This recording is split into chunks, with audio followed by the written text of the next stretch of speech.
this be one of the best moments of your life. You're listening to the Business Mirror podcast for a broader look on business with Senior Editor Dennis Estopace.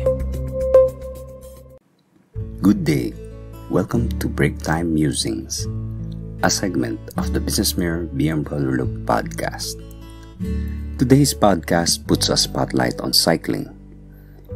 It is based on the Business Mirror Cycling Talk Show, streamed live via the Business Mirror website and Facebook page every Monday from 7 o'clock p.m. to 8:30 p.m. The Business Mirror Cycling Talk Show is hosted by Business Mirror Sports Editor Jun Lumibaw and National Commissar for Road Sunshine Joy Mendoza. We podcast today the pilot episode of the Business Mirror Cycling Talk Show, which had Lea Denise Belghira, Renato Dolosa, John Derek Farr, and Jermaine Prado as guests. Let's get on with the story.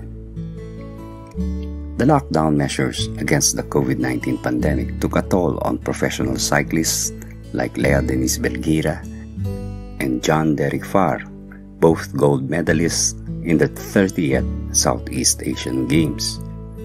It was doubly hard for Jermaine Prado, also a gold medalist in the games held last year, as she had to serve in the Philippine Navy as a frontliner.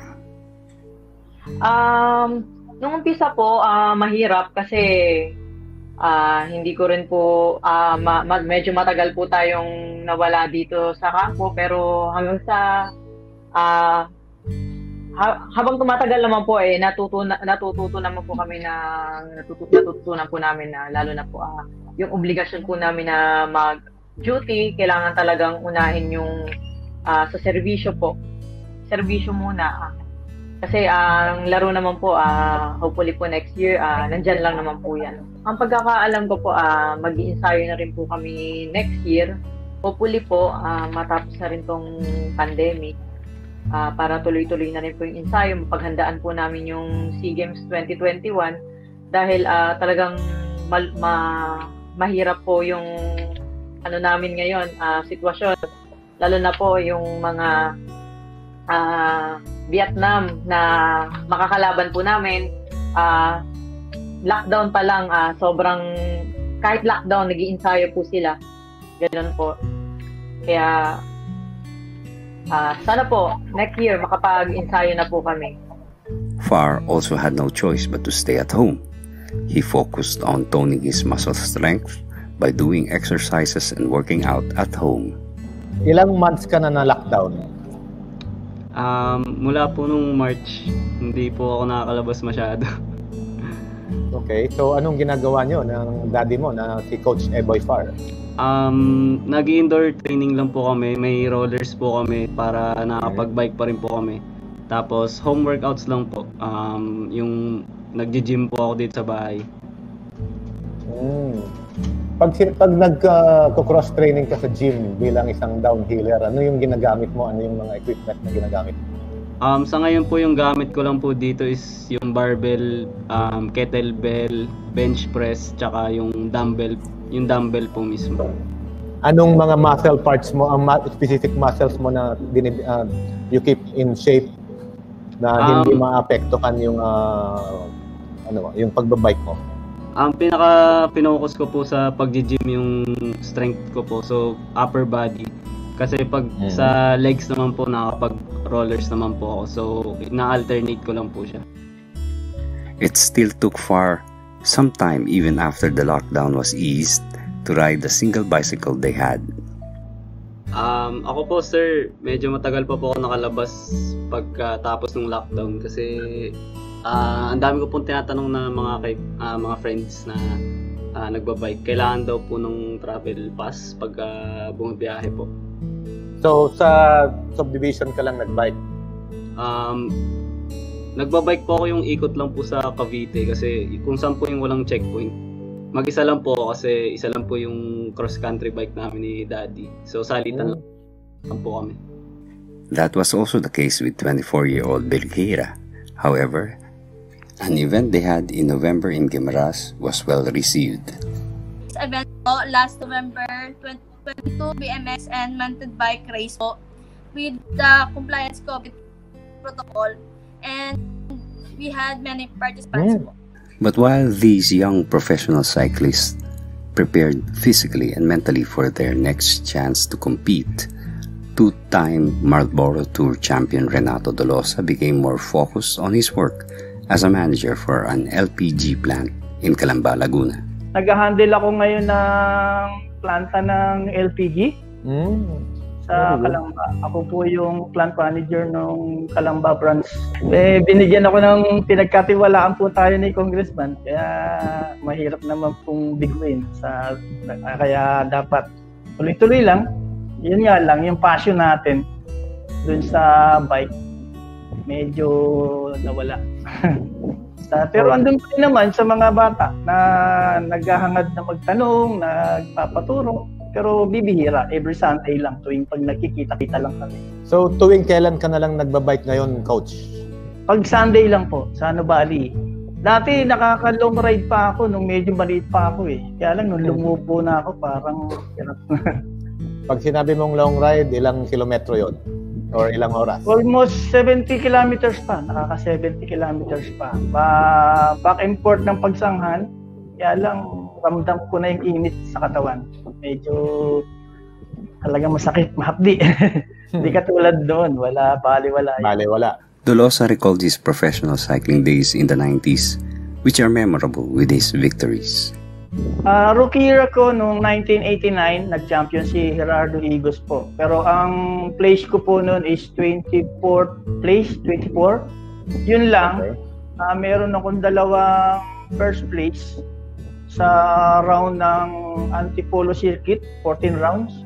Dolosa said he considers the late Manuel Benaventura as his most challenging competitor. Sa talagang mga nakalaban ko noon, hanggang sa nagretiro na rin naman ako, ang pinaka nahirapan talaga akong kalaban, si Manuel Benaventura. Yun, si Daga. Opo, si Daga. Daga. Opo, pero usually hindi po siya talaga road racer. Kasi parehas po kaming sumabay na pumasok sa national team, yung Gintong Alay. Ako po yung road racer, siya po yung sa track. Tapos nagkataon naman, nag-trial kami, sabay din na pumasok kami sa Marlboro. At siya rin po yung naging kalabang ko sa kampyonato. 1990 champion si Daga, di ba? 90 po, 90. Kaya ako naman po sinasabi na nahirapan ako sa kanya talaga sa lahat po ng nakalaro ko. Dahil noon walang neutral start noon eh. Pagputok ng baril, standing start. Pagputok ng baril, go yun. Pasa po ka ng hita. Mga magkahita mo, walang warm-up. Like Belgira, Dolosa began with a BMX bike. Nag-start po kasi ako ng BMX nung bata po ako. Tapos, after graduating ko ng college, nag ako ng small bike po siya, ma'am, pero mas more siya sa mga print, mga ganun po. Then, after po nun, na-apply ko po yung mga skills ko po sa mga jumps. Nung start po sa BMX bucket. Kasi mahilig po talaga ako sa bike. Nagpapajump po ako ng BMX eh. Sumusakto naman po yun. Nung nanonood ako ng TV, dahil yun nga, nag-ano ko ng karera, ang sakto na kapanood ko nung po si Maui Reynante. Champion po siya nung ang gamit nga yung buggy. Tapos sakto nung pinanonood ko si Sir Maui, sabi ko sana maging katulad, magaya ko siya. Yun ang pangarap ko. Dahil kalbo yun eh. Tapos nandun siya sa may unahan ng buggy. Ang sponsor nun San Miguel. Kaya sabi ko sana dumating yung panahon na maging isang ganap din ako na katulad ng ni Maui Reynante. Yan yung saktong, kaya hindi ko makalimutan yun eh. Ngayon, nagkataon naman yung anak niya, yun, nakalaro ko pa, si Lloyd Lucien Reynante. However, Dolosa said it wasn't as easy to be a professional cyclist during his time. nung panahon namin, akala namin, pag kami pumasok na doon sa Marlboro Tour, maginawa na. Yun, hindi pala. Lalo mas masalimuot kasi mas malaki yung gastos pag pumasok ka na doon sa race. Kasi mahirap kang mga rera kung wala ka namang mga gamit. Kaya lahat po kami, ako, sinerte dahil may nag-sponsor po sa akin. Yung halos karamihan po ng mga kalaro ko, mga taga-probinsya, tinutulungan ko pa nga po yun kung kanino mangungutang. Lahat po ng gamit ng pinangungutang. Delosa has gained the moniker, the Thinking Rider. Pag nakita mo na bro make away na yung iyong atleta at nandun na kayo talaga sa harapan pero medyo lumalapit ang chase group. Ano na ang sinasabi mo sa yung mga siklista? Paano mo na sila binibirahan para dumiretso na lang mag-sprint hanggang finish line? Ang number 1 kasi dapat ang isipin kagad ng ako bilang isang coach, hindi ko na siya pupursigihin na ilayo pa. Kasi ang reason lang naman doon, bakit ang naghahabol sa kanya lumalapit, ibig sabihin, mas malakas yung dating nung naghahabol sa kanya kaysa sa kanya. Dahil siyempre napapagod dahil sa haba ng Mas magandang makapag-rest para pag dumating yung grupo o yung naghahabol sa kanya, kung sino man yun, at least mayroon pa siyang maikapit para hindi man siya mapakalas o di rimatehan na lang. Pero kung pipilitin mo talaga yan, mas lalo kang mag-groggy niyan. Hindi mo siya maitatawid ng maganda dahil sa haba ng breakaway mo, kaya sa haba ng breakaway mo talaga ay mauubusan ka talaga ng lakas, ng energy. Kaya pinaka-the-rest niyan talaga, pinakamaganda talaga niyan, mag-recover ka lang and then siguraduhin mo lang, kain, talagang lahat ng ilalagay mo sa katawan, pero hindi yan kagad i-recover ng gusto dahil pag pagod ka na, mahirap na siya, i-recover ng mabilis. Yung i-replenish mo siya, hindi ganun kabilis. For downhill cyclists far, it's a combination of skills, mastery of terrain, and prayer. Actually po, nung nasa hotel po kami ni JR, nag-uusap po kami na parang kahit sino na po yung manalo sa amin, basta po makadeliver po kami ng gold. So hindi po namin inisip kung katalunin po ba namin yung isa't isa. Basta po, isa po sa amin kailangan maka-gold. Then, nung pagdating po sa start, para po sa warm-ups, yun po talaga kinabahan ako. Na-blanko po yung isip ko. Tapos, parang hindi ko po alam yung ginagawa ko before nung practice and before po nung race, hindi ko po alam yung nangyayari. So, sobrang kabado po talaga ako. JR is of course yung silver medalist, di ba? Si Joey Barba. Elisar Barba po. Elisar Barba. Sige, go ahead. Ikwento mo yung track para sa kaalaman ng mga hindi nakapanood sa SEA Games. Bali yung track po sa Tagaytay, yun po yung isa sa mga gusto namin ni JR na track kasi super flowy po siya. Tapos technical turns, sobrang steep po nung bundok. So, pabor na pabor po talaga sa amin.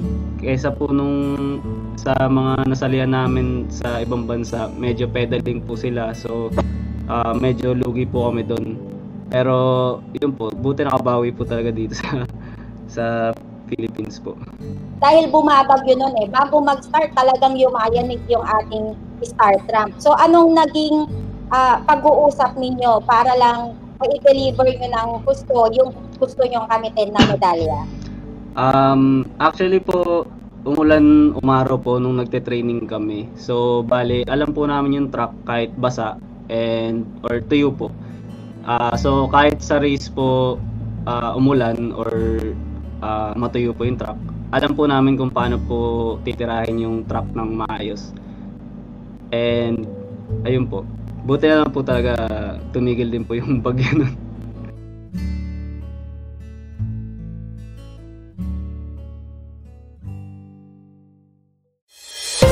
Thank you for listening to the Business Mirror podcast. For a broader look on business, follow us on Facebook and Twitter at Business Mirror. Until next time.